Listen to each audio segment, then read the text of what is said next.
Welcome, and thank you for joining City Parks Alliance for this discussion about how park organizations are creating new ways to engage both staff and residents during this time of disruption. I'm Diana Colangelo, Strategic Initiatives Program Manager at City Parks Alliance, and I'll be moderating today's discussion.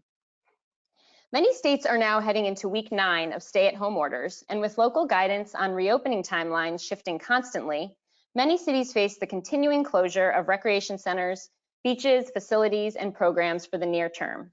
In the absence of our usual means of connecting with one another, many park professionals are exploring new ways to create connection by focusing on what they can do during this time to create positive experiences and contribute to their communities in meaningful ways.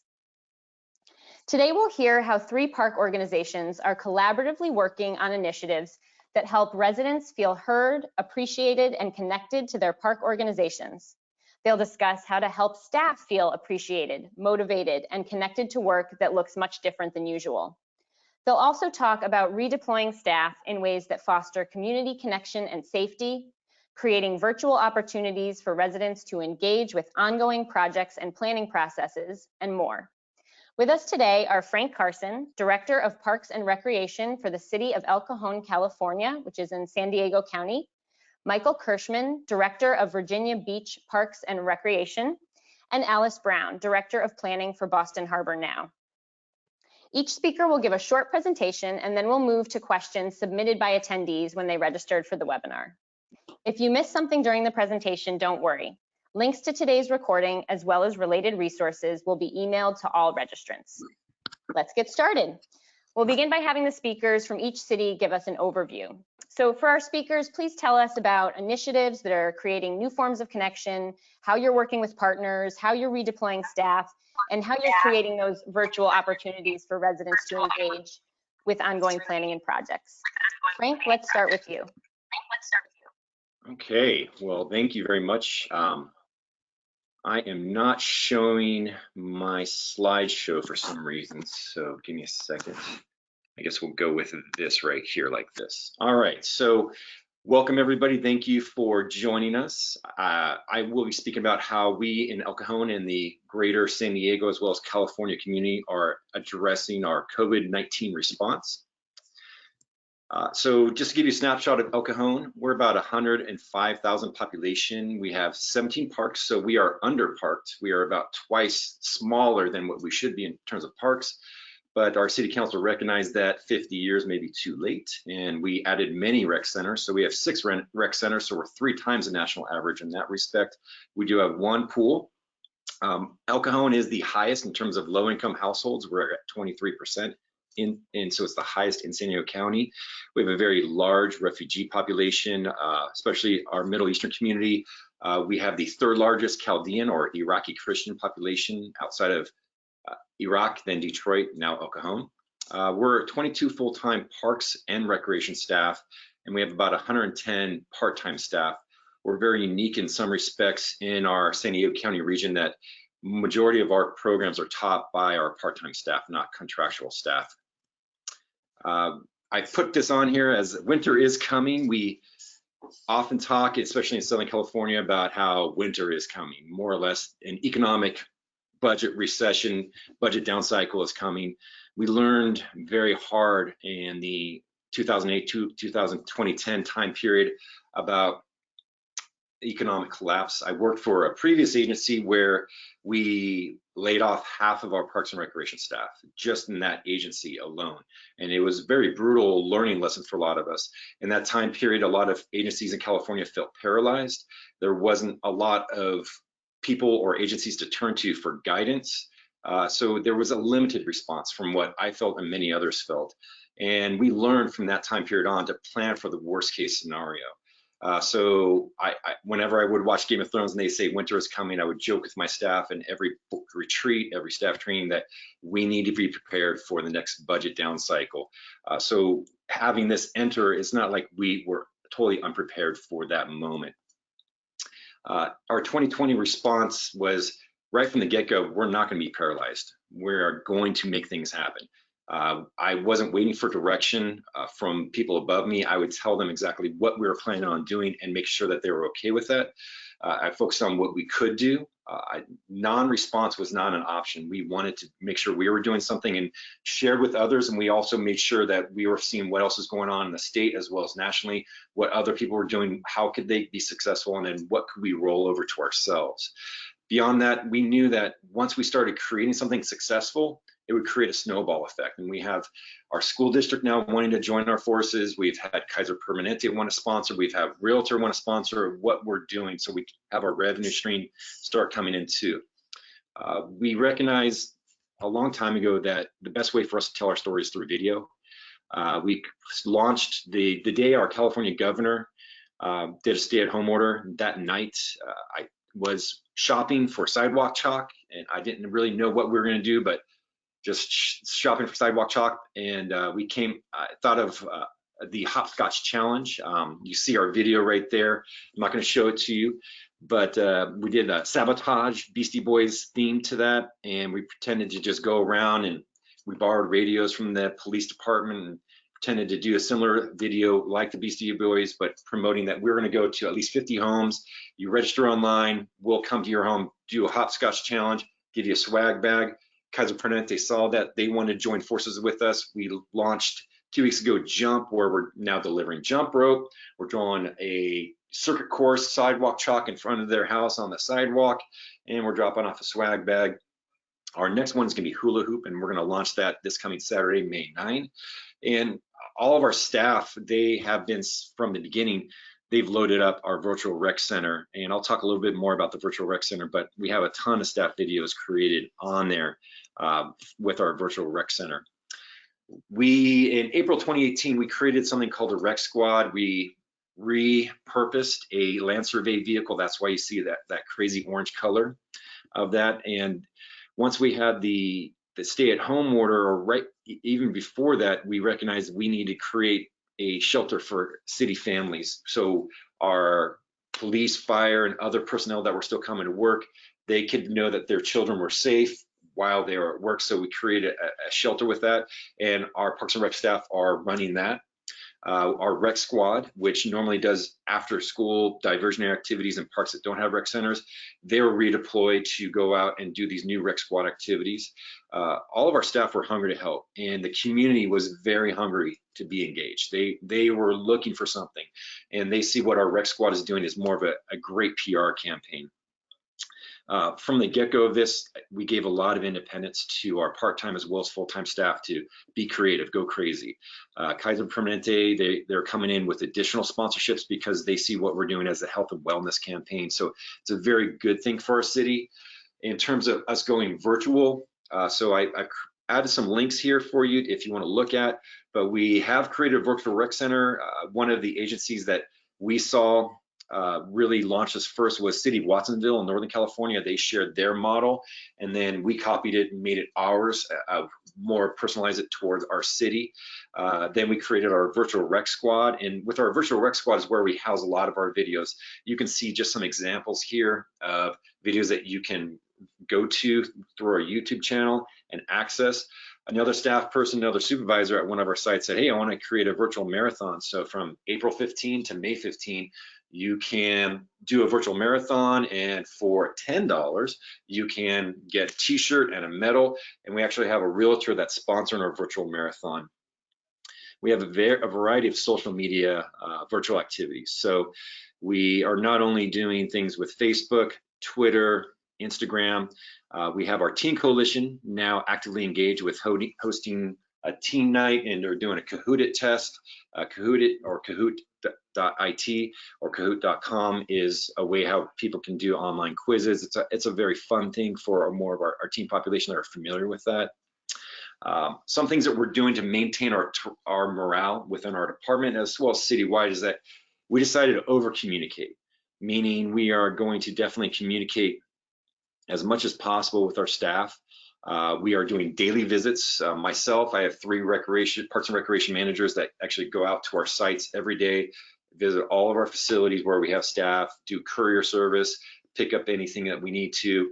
But more or less, it's having that conversation, making sure that they're doing okay, doing some site visits. I send out at least 2 what I call in the loop emails a week. where communicate what's going on with our elected officials, what is going to be going on at City Council. These are new upcoming things and changes they should be aware of. These are policies or guidelines that I would want them to be aware of. And they all know that I'm welcoming any engagement ideas that they have. I've had to say no or modify to some of them because some are a little bit, they don't really connect the dots where I'd want it to be, but by and large, I've given a lot of independence where normally they wouldn't have that. They're very excited about that. We host our department meetings through Zoom now, and those are very successful. We have 100% attendance. Even if some staff have to do telecommute half day or part of the day, they're still able to attend. So having that and having that connection to each other is still very good, and morale is very high with what I see.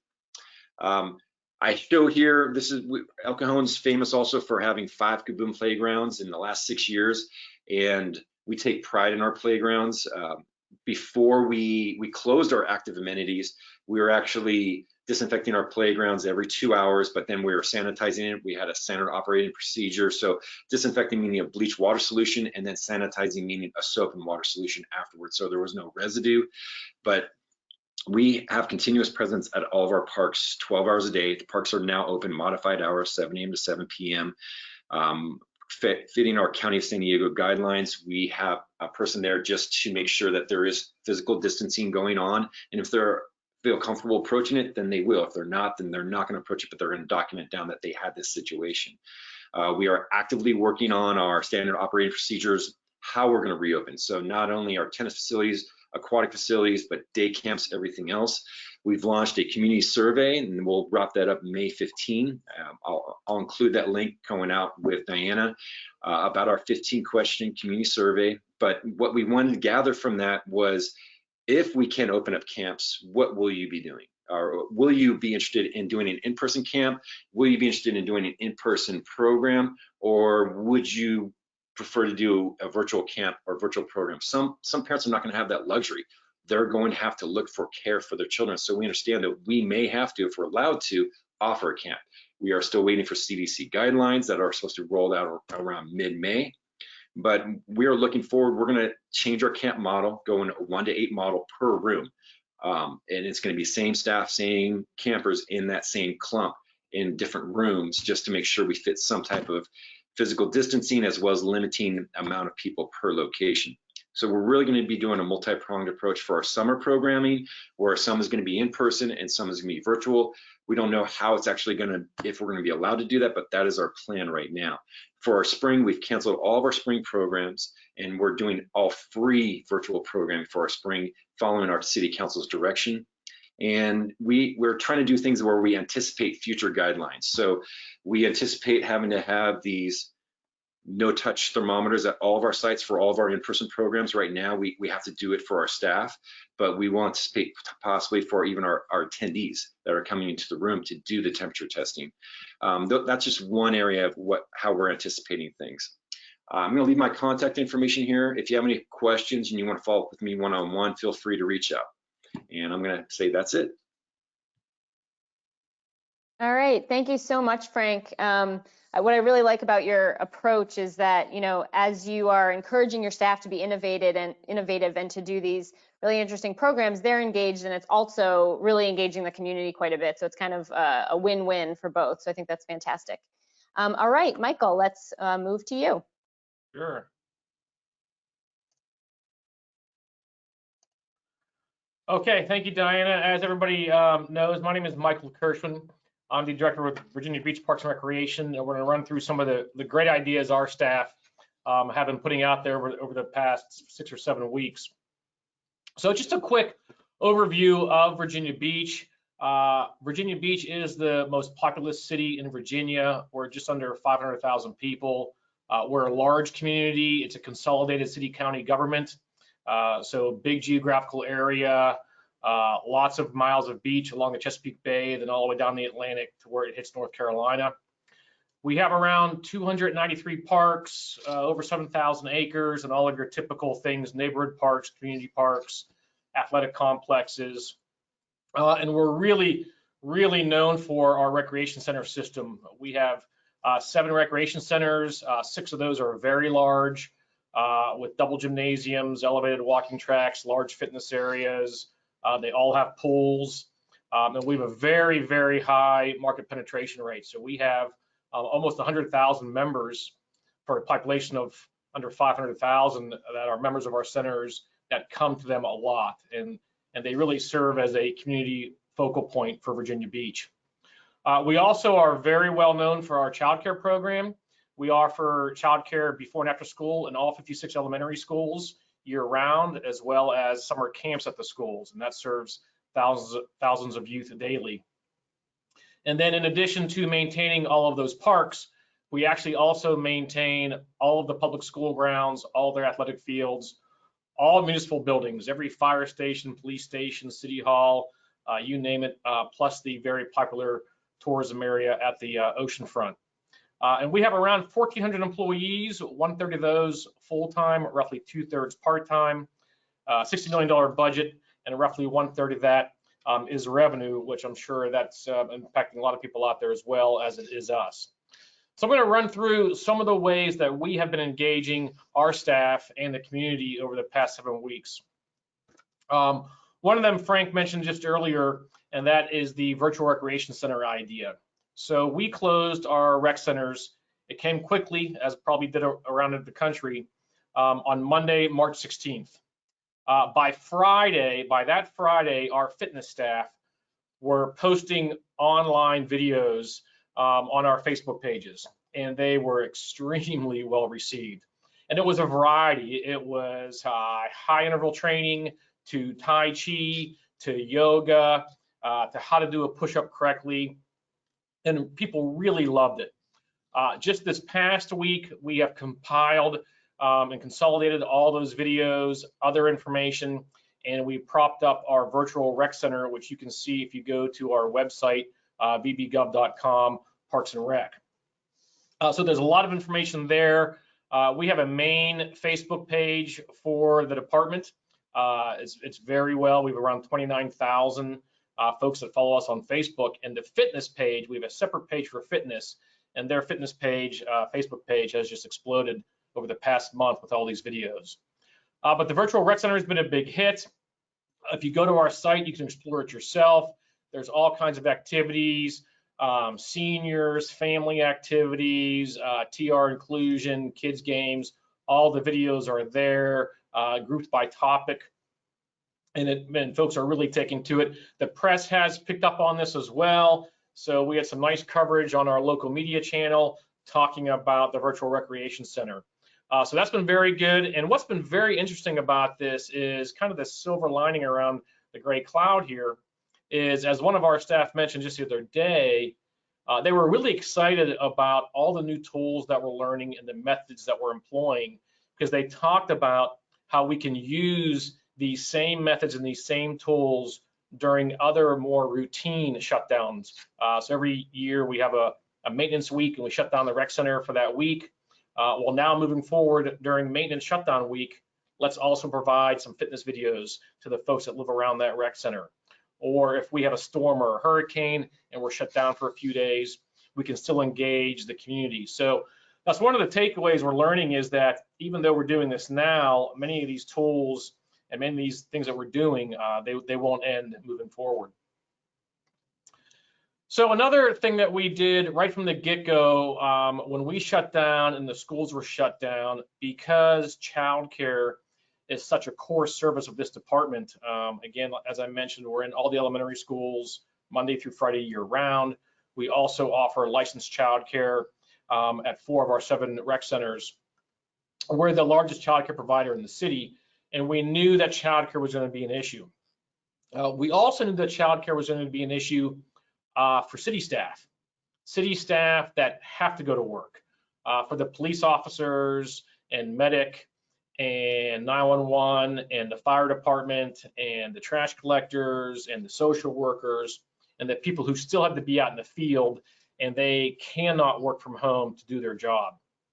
So within 2 weeks of our shutdown, our out of school time division that runs the child care programs had developed a plan, looked around the country. We were daily getting updates from CDC, and they were changing every day. But within 2 weeks, we had propped up childcare at our rec centers for essential city staff, so that those staff could still do their jobs and go to work and have their children taken care of. I'm not going to show you the video. There is a 2-minute video online you can go to at that link that kind of talks about how it operates. Of course, it's small groups separated in separate rooms. The activities are very different. We call them pods. The pods are the kids in each room. They don't interact. It's not like all the different kids from all the different rooms go to the gymnasium at the same time. You can all play group games. That's not the case at all. So we've had to adapt this child care program. We've had to even adapt drop off and pick up rules. We take the children's temperature, as you can see there. We actually take it twice now, again during the day. That changed during the process. The parents have to answer a series of questions at drop off. And there's all these protocols and safety procedures in place to provide safe childcare during this time. And then we expanded our essential childcare to not just be city staff, but our local hospital system. So now we have both the hospital system and city essential staff being afforded the opportunity for childcare. And because we have the staff and the budget was already there, we're actually providing this childcare program for free through June 12th for all the folks, and it's gone over very well. There's a lot of questions out there on social media right now about childcare. I'm happy to answer those. If anybody has questions, they can contact me or our staff. And it's very likely that some of these procedures and guidelines for the childcare will extend into summer camps if they're run. Here's a really neat example of other staff getting engaged. That's a photograph inside one of the rec centers of the childcare program. And then the staff at our Parks and Natural Areas section got involved, and they're doing live virtual field trips for the kids at the childcare. So the kids are watching live via streaming our staff at the beach or in the woods going on a field trip. They can ask questions in real time, and it's been a really neat hit seeing all the different sections and staff working together to give these kids a really positive fun time during the program. We were also in the process of gearing up for the 50th anniversary of Earth Day. We had it all planned out. The special events teams were excited. It was going to be a big event at Mount Trashmore. Mount Trashmore is our signature park in Virginia Beach. It is the first landfill in the country that was converted to a park. So if you're in Virginia Beach, you got to visit Mount Trashmore. A lot of folks find the name pretty amusing, but we own it. We own it that it's Mount Trashmore. And so we were ready to go for this event. Of course, everything changed, and staff quickly turned around and made this a virtual event, a virtual special event online. And they did an amazing job. Everything from photo contests to challenges to coloring sheets for kids to a really neat video about Mount Trashmore and the history there. We got some really good feedback on this. We had some contests online. People could win free passes to the aquarium when it reopens, gift cards to Lidl for shopping. And this is the first time we've ever done a virtual special event. A lot of lessons learned, and again, a lot of things that we can use in the future moving forward. What if a special event gets rained out for a hurricane? Well, we can do it virtually perhaps. So here are some of the highlights of that virtual special event, the Earth Day. Of course, our marketing team, we have a very robust marketing group, promoted it online, got it out there on social media, in the papers, on the radios.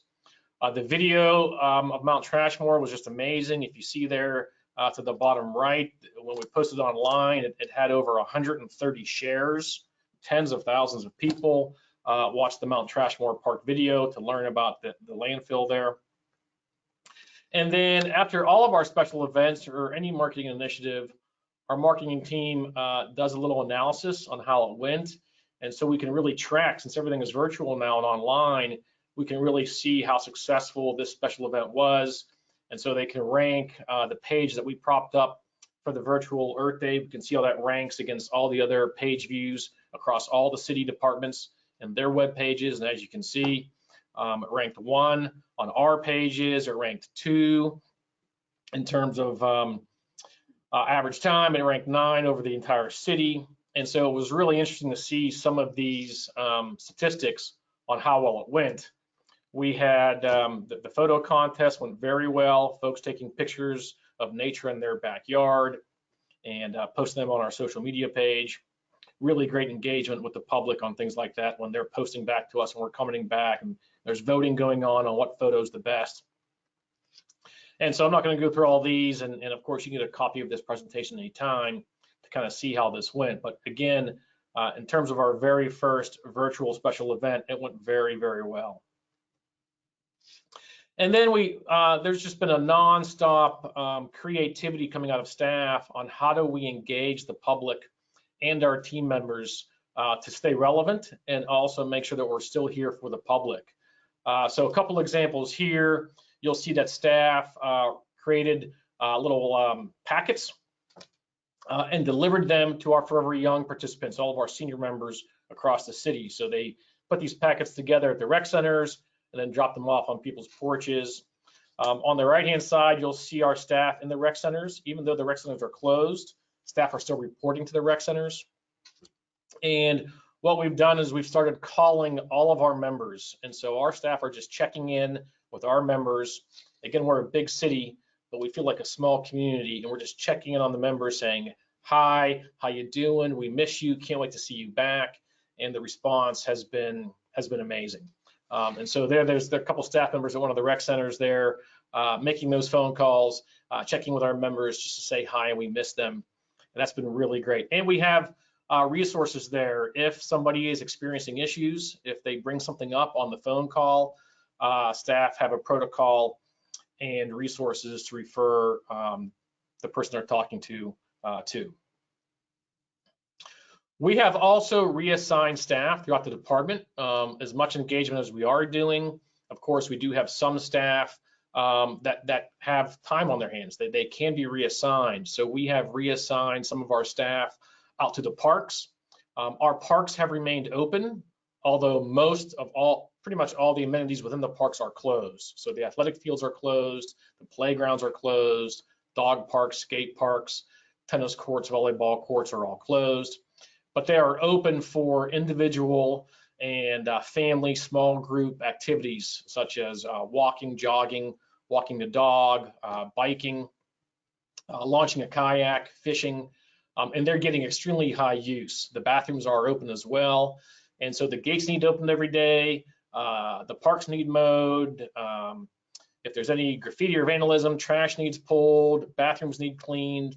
And so we have reassigned some staff to help out in the parks as needed. We have also reassigned staff. I walked into the mayor's office the other day, and one of our staff from the rec centers was manning the front desk at the mayor's office. They needed help. The voters elections office needed help stuffing mail-in. When you vote. So they needed stuffing these to get these out to the public. We send staff over to help them stuff these. We have, there's a talk in Virginia Beach right now about reopening the beaches, and if that happens, how to do it safely. They have a need for what's going to be called park ambassadors to keep people separated and to educate people on social distancing. We have offered up many of our part-time staff that could go help and do that. And then on the left there, you'll see how that's our mascot. That's Barks and Rec, our department mascot. Another idea the staff had was to get Barks and Rec involved, and any child that had a birthday party scheduled in one of the rec centers, which got canceled, let's have Barks and Rec do a drive by their house on the day of their birthday. So again, just many different ways to keep engaged with the community. We are not immune to the effects of what's going on around the country, although we are very fortunate here in Virginia Beach. We see communities all around us and across the nation furloughing staff or laying them off. We're very fortunate here in Virginia Beach. There has been a strong commitment by our city manager at this time not to furlough or lay anybody off. And so we are doing all in our power to keeping our employees engaged, keeping them active, and keeping everybody relevant until we can reopen back up. So we're just very lucky here to have that type of leadership. during this crisis. So with that, I'll end there and turn it back to Diana. All right, thanks, Michael. I think that's great information to share about the metrics that you included. A lot of people ask about how people are gauging the success of their virtual programming, so I think that's fantastic. Another quick thing I wanted to mention on yours is that I don't think you mentioned this at the beginning, but you have a population of 450,000 and 100,000 people who are part of your members of your rec centers. So that's about 22% of your population. So the staff calling all of those folks, that's a really great personal contact that they're making. So I think that's really fantastic. Yep. All right, Alice, let's turn it over to you. Great. Hi, everyone. Thank you to the City Parks Alliance for inviting Boston Harbor Now to be part of today's webinar. We are a small nonprofit who over the past 8 weeks have been working from home entirely. We don't have any in-park staff.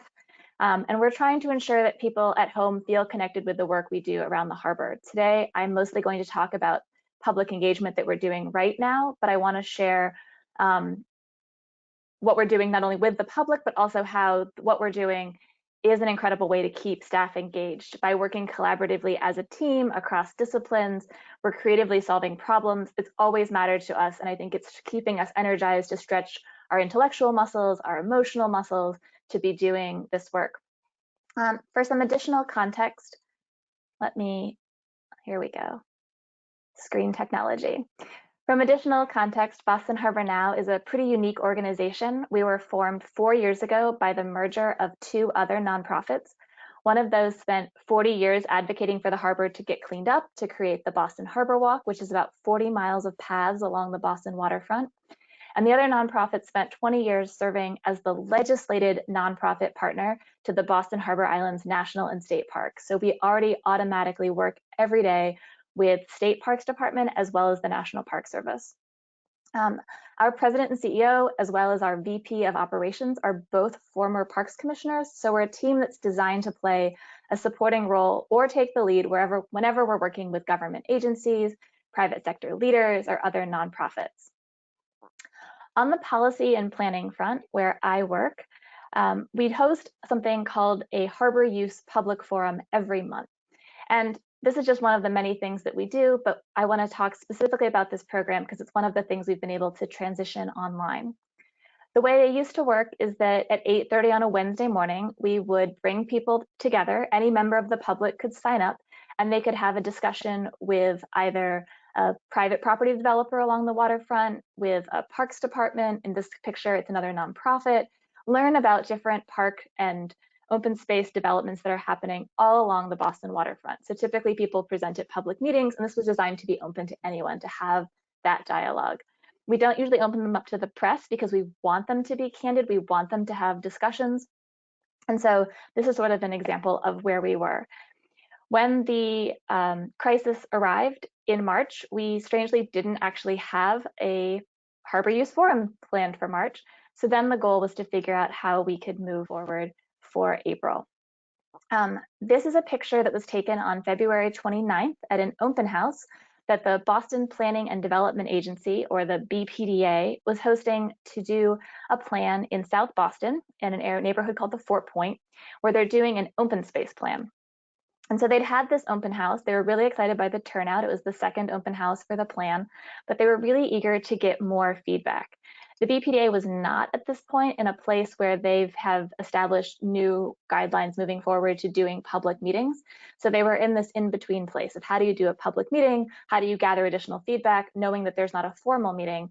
And so Boston Harbor Now was able to provide, with our Harbor Use Forum, a way to collect more feedback. So we were really intentional about what we wanted to do. We said that in our future platform, we wanted to be sure that we were mimicking features of the in-person event really intentionally.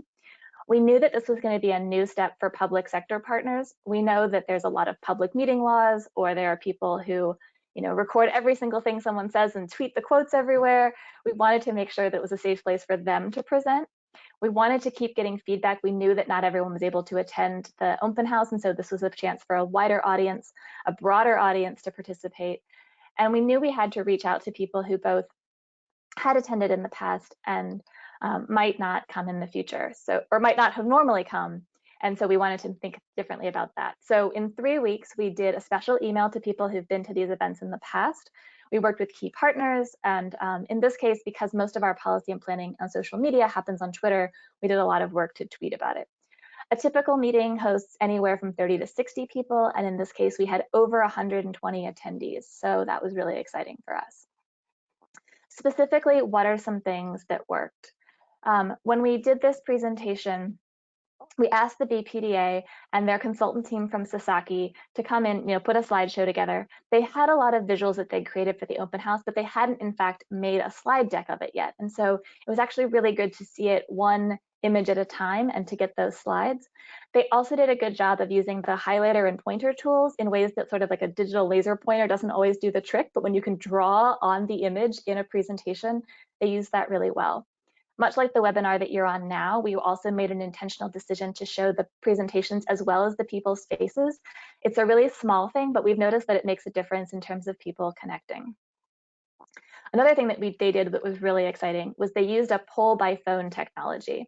This allowed them to ask general survey questions about what people like and what they're interested in, as well as provide feedback on specific things they'd seen in different scenarios. So they presented 3 scenarios. They said, what's going to make a difference? They trained people. They said, you have to write one word or attach them, as you can see here, with dashes. And so they wanted people to sort of share ideas, and they can keep using that feedback, but they also kept the audience members really engaged. There was never a point people were dozing off because they wanted to participate in the next poll. When we got to the Q&A section, we set it up so that you were supposed to use the Q&A function. And if you haven't used the Q&A in Zoom webinar, it's really good because you can both share, yes, we responded to this question out loud, or we can dismiss this question, or we can respond to this question by typing. So that combination was really useful for us. And anyone whose questions weren't answered during the presentation, we went back later, we matched their email to their question, and we sent it off to the BPDA, who was able to respond to each of those queries. So some things were more specific, etc. We tried to be careful at the beginning, but I think we could do an even better job in terms of assuming that not everyone uses the same technologies. I now spend a lot of time on Zoom, such that I forget how Google Hangouts or Google Meetup works sometimes. GoToMeeting, which we're using today, was a whole different setup. So taking some time to orient people, letting them know what features are available. Is their camera showing? Is it not showing? How does that work? Or can they use the chat function? Who can they chat? Where is the Q&A? I wanted to have spent more time talking about that up front, and then allowing time for people to use the chat function to say who was in the room. I think there were some community members who were like, I don't know who else was there. Well, we want to make sure people have a sense of who else was participating beyond the people who were part of the Q&A. So with that, I think it's really important to provide that space to let people introduce themselves. For this very first meeting, it didn't seem like we were in a place where we were ready to do a live broadcast or even prepare a recording for it. But in the future, we do hope that we can leverage the fact that these technologies allow us to either do simulcast or to present material later. Our next Harbor Use Forum is going to be on May 27th, when we have people from the City Parks Department presenting a plan for resilient Moakley Park. It's a 60-acre waterfront park that's being really reimagined. And so we don't know yet if we're going to simultaneously broadcast it live, but we absolutely will make a video available so that the Parks Department put it on their website and have it as a resource for people who aren't able to attend. So there's a real intentionality to doing that. And I'm going to pivot now and talk more about things that I am less directly involved in, but given the small size of our team and the way in which we work collaboratively, I'm able to share some really exciting stuff that our program team is focused on. Typically, the programming team does the most work actively out in the public from May to October. As you've been to Boston, you know those are the most pleasant months to be outside. And so during that time, we are actively activating the Boston Harbor Islands. We're bringing programming to the waterfront and the Harbor Walk. We're organizing community cruises, which is what's shown here. And our program director, Rebecca Smerling, works with artists, musicians, fitness instructors, historians. We work with National Park Service rangers, state park rangers, other nonprofits, volunteers. We're providing access and experiences for hundreds of thousands of people engaging with the harbor every summer.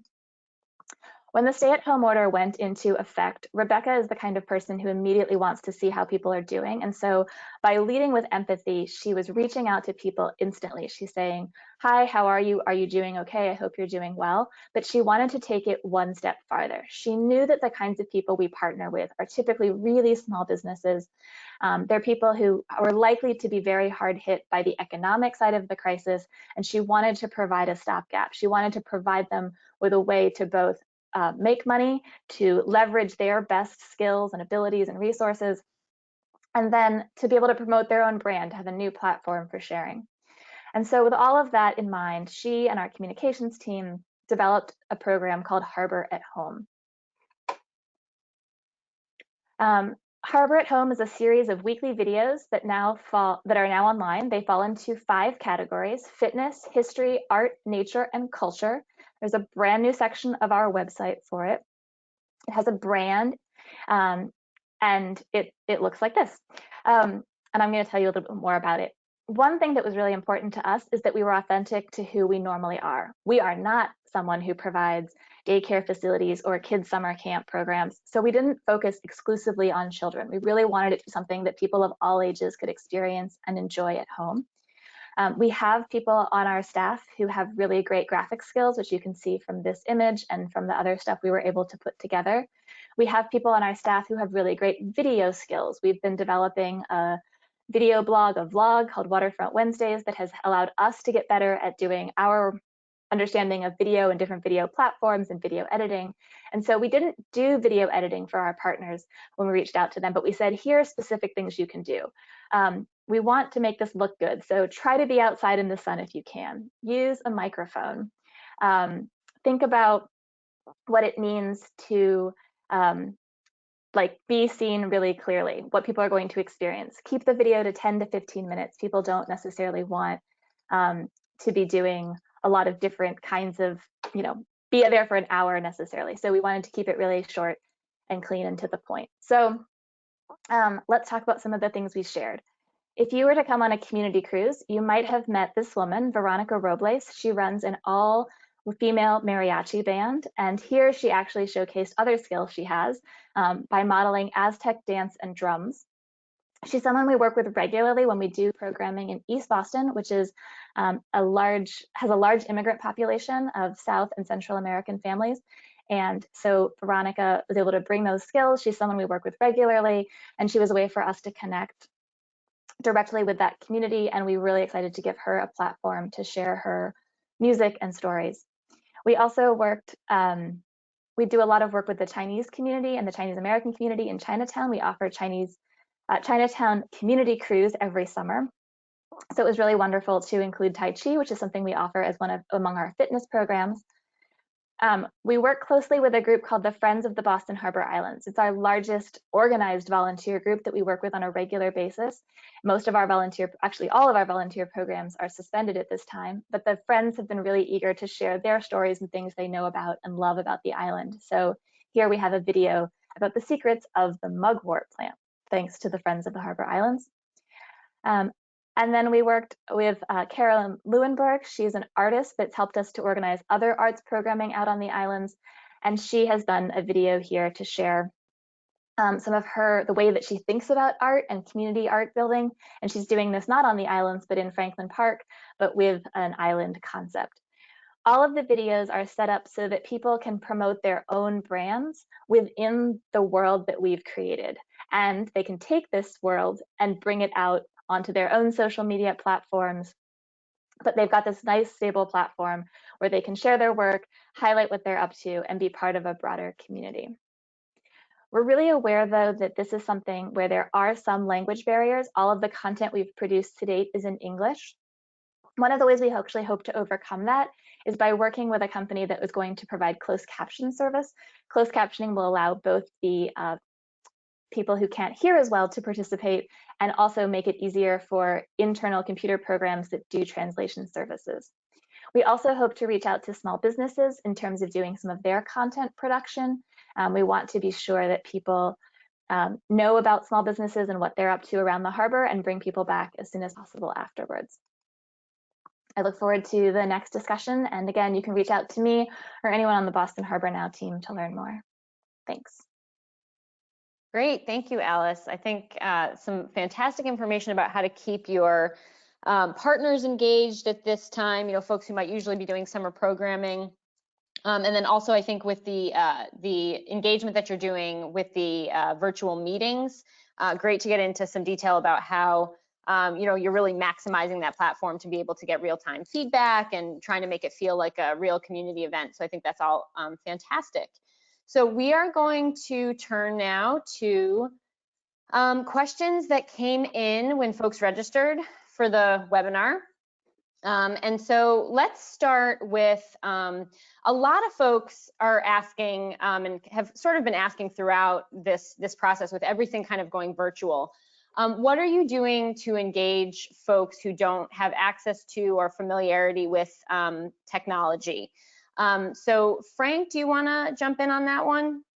Sure. So one way we've redeployed the rec squad driving around in their big orange vehicle is when they do see youth in front of the homes or around that area, we actually go ahead and pull over and draw a quick hopscotch and leave them a swag bag in the area. Just make sure we have our physical distancing away.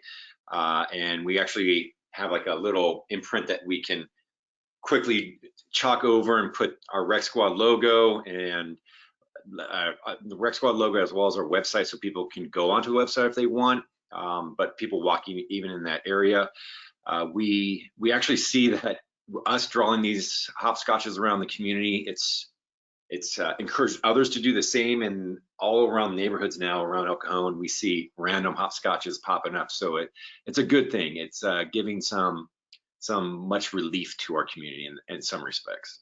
Mm-hmm. Yeah, that's fantastic. And Alice, did you want to jump in on that one too? I know it's a little challenging in terms of community meetings during this time, but anything to add on that one? Yeah, I mean, I think that there's this question of what does it mean to access technology? We are in a place where we recognize that most of the programs we do, people sign up for on Eventbrite. So they have some access to be able to sign up in the first place, and we're leveraging those past Eventbrites to get the word out.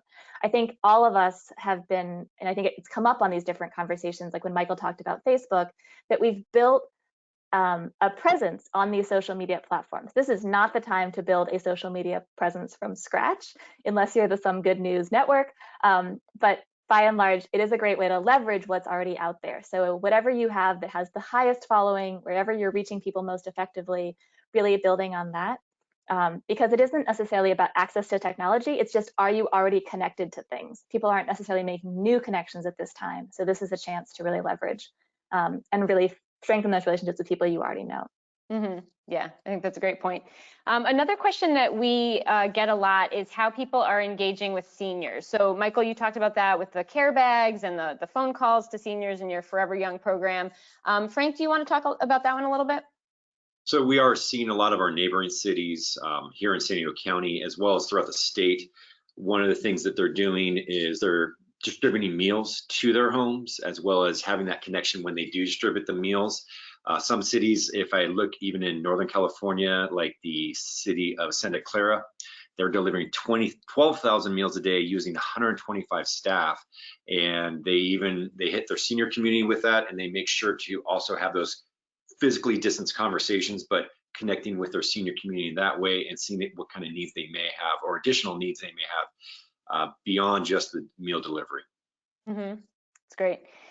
So another question in the spirit of engaging staff and keeping staff motivated, some folks were wondering if anyone has instituted staff recognition or appreciation programs. And I believe Michael and Frank, you both were talking about that. So why don't we start with Michael? So ironically, this is also Public Service Recognition Week. So it's a big week that we recognize anybody in the public service field. And it is difficult during this time. But we've done everything from, just the other day I wrote an article really giving a shout out for the maintenance workers who've had to work out there every day during the pandemic. We have a activity going on. We can print out a sheet saying why you serve and hold it up and submit your picture, and it goes out for all the city staff to see. So just ways to keep people engaged, involved, and let them know that we care for them. And actually we're on we're on a spending freeze and a hiring freeze here, but I just got off a phone call with the city manager where he said if you want to, do pizza for your staff, we will approve that purchase, just because we need to really recognize our staff and do something special for them. So there's still those face-to-face ways. I can have a pizza delivered to a rec center, and they can keep their social distancing as a thank you. So I'm glad to see that type of purchase is still permitted right now. Mm-hmm. Yeah, that's great. And Frank? Well, one thing internally we've done for our staff, especially our public works staff doing so much out in the field, is Jersey Mike's. We've provided lunch through Jersey Mike's with them, having those pre-meals, and city managers come out and thank them. On a state level, one hat I wear is I'm the vice president for the state board of the California Park and Recreation Society. And on the executive board, we've created the 5 snaps, where we do at least once a day, if not multiple times a day, where we post out throughout different formats of social media, 5 snaps, and we recognize other agencies throughout the state, what they are doing to engage their community with COVID-19.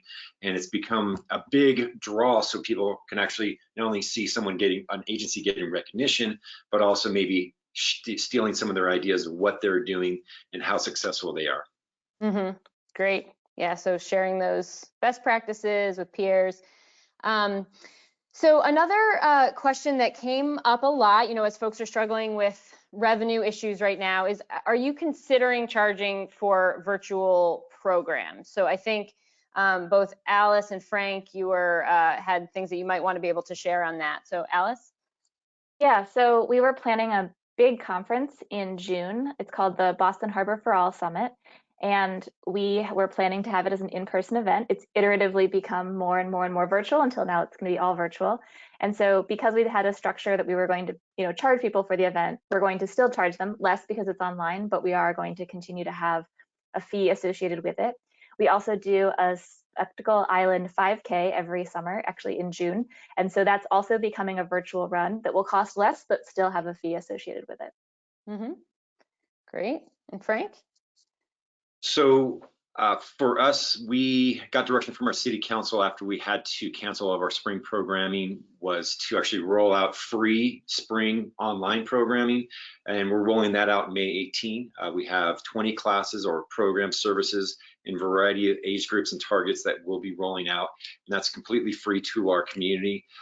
Beyond that, with our refunds that we're offering people for our spring programming, we actually ask people, would you rather the money you pay go to our scholarship fund or to our virtual online programming? And we are able to recoup some of that cost. Many people wanted to see that their money go to something good, and so we were able to do that with some funding.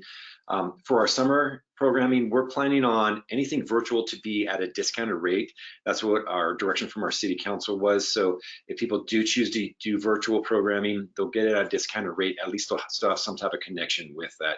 But my argument is that working for other agencies, when I worked for City of San Diego and we'd offer very free programs or completely free, we would have attendance drop after the first class. So as long as we have some type of financial investment, we know we'll get a recurring group of people invested in that and going to it.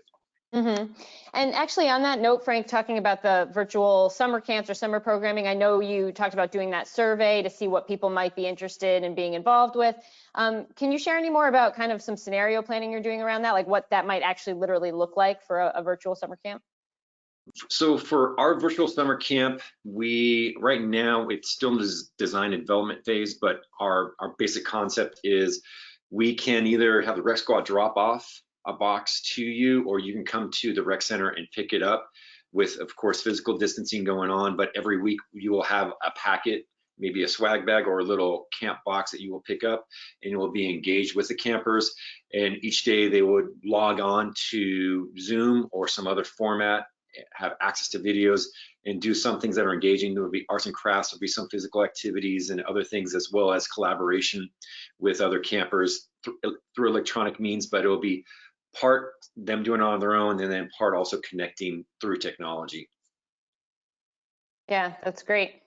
And so kind of staying on this topic of virtual offerings and virtual platforms, folks have also wanted to kind of know more specifics around these virtual platforms that you're using. I know that you, in many cases, are just kind of using your websites and your social media, but are there any additional kind of platforms that you're using, and maybe a little bit more information about how much work it's involved to kind of set some of these things up, how many staff are involved, what does that look like? So some maybe suggestions for folks as they're kind of doing this. And Alice, you did a little bit of that in your presentation, but Alice, do you have anything else to add on that topic? Sure. I mean, I think it's been interesting. We didn't do any virtual programming. We had a whole bunch of videos that we'd produced as really carefully edited content prior to this, but we didn't have any online platforms that we used regularly. So we initially just defaulted to Google Hangouts and then discovered there were things about it. I think they've actually been changing really rapidly over the last couple of months, but some initial things that weren't working the way we wanted them to, which is why we switched over to Zoom. And then we tried to figure out how to do the Harbor Use Forum as a Zoom meeting and set up all these, proper security protocols and make people feel engaged and make sure they could see some things but not other things. And that's when we realized, oh, there's a reason that there's this separate webinar platform, and we tested all of those tools. I can't emphasize enough, particularly if you're hosting some kind of public meeting or community meeting, the importance of doing a dress rehearsal. It made our meeting go really smoothly, and I've seen other meetings go less smoothly. And for as much as you might think you've got figured out, it's definitely worth it to do that. It's also really worth it to think about, in the same way that we thought about doing the surveys and doing the Q&A, how can we be sure that this is as close as possible to being somewhere in person together in terms of the kinds of things that people really get out of that experience. So I say do some shopping around, do some what do we really need from this platform, and then it takes some time and practice, but I think it's worth it for the user experience for anyone who's attending that. Yep, that definitely makes sense. Different platforms have different functionality, and so kind of some trial and error depending on what folks are trying to do. Frank, anything else to add on that one? I think more recently, beyond what has been talked about, we on May 4th, Monday, we did May the 4th Be With You Family a Trivia Night, a Star Wars Trivia Night. We did it through Kahoot, or K-A-H-O-O-T, but they could do the quizzes online and do that. And we actually had 15 families show up. It was pretty exciting. I was the host. I wore my Boba Fett shirt, and it was a good time. We had some local restaurants sponsor, and we were able to recognize those sponsors as we were talking, but in our own promo materials, we thanked our sponsors, so they got some sponsorship there. And it's small dollar amounts in terms of gift cards to restaurants, but still it encouraged families to join in and have a little normalcy. Yeah, that's great. And so another issue, and we touched on this a bit, but kind of the metrics. One thing I wanted to come back to actually with you, Frank, was if you could talk a little bit more, because if folks are thinking about instituting these things where maybe folks sign up and they're going out in the community to give something to community members like these circuit courses or hopscotch challenges, how did that process work with how many people you determined that you could accommodate, how the sign up worked for that? And then also, I think you had mentioned that kind of gave you some good data in terms of where in the city people were wanting these things and that sort of thing. So could you talk a little bit more about that? I think we in our videos, we always undershoot it. So like the hopscotch challenge, we said the first 50 homes get it for free, but we actually had 108 register, and then we capped it, and we did all 108 because we had 108 swag bags, and then we had to order more. So we always try to undershoot it just to make sure we can fit that margin. I kind of freak our staff out because sometimes I don't cap it and I don't close the Google form online registration time just because I like to see more and more come in. We added like a comment section to the Google form, and it was it made me feel good reading the different comments of why people really wanted this, and they didn't have to, but they would explain their certain situation, and it reminded me why I am in Parks and Recreation, of the impact that we're having on the community just by adding that little comment section to doing those type of online channel or online registration for that free community service coming out to them. Yeah, that's great. Oh, and actually, looks like we are at the end of our time here. Sorry about that. I got carried away with all these questions. So in the interest of time, that will be our last question. And for those watching, please visit the events tab at cityparksalliance.org for information about upcoming webinars. Also, please save the date for City Parks Alliance's Greater and Greener International Urban Parks Conference taking place in July 2021 in Philadelphia. The conference is a great opportunity to connect in person with peers and to learn from other park professionals.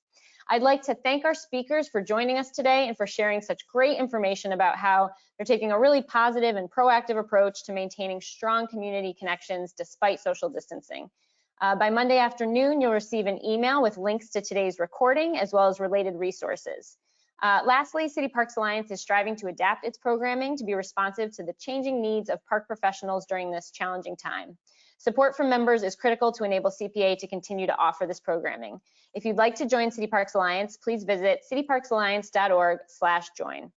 Thanks to all of you, our attendees, for joining us today. Please take a minute to fill out the short evaluation that will pop up after the session concludes.